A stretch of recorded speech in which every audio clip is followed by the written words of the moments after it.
Sa gitna ng dilim, biglang may humintong tricycle sa sakayan. Walang tsuper sa loob. Isang kakaibang pangyayari na agad kinagulat ng mga tao.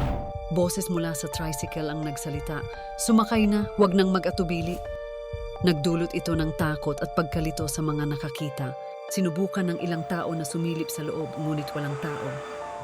Walang tsuper, pero ang boses ay patuloy na nagyayayang sumakay. Kasabay ng pagdilim ng paligid, parang may mahiwagang enerhiya na nakapaligid sa tricycle. Nakakakilabot ang pakiramdam ng mga tao. Sa kabila ng takot, may isang matapang na pasahero na naglakas loob sumakay. Agad siyang nakaramdam ng kakaibang paggalaw. Habang umaandar ang tricycle, ang matapang na pasahero ay nakarinig ng mga kwento mula sa boses. Mga kwentong puno ng misteryo at hiwaga.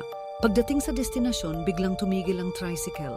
Bumaba ang pasahero na tila hindi makapaniwala sa kanyang naranasan.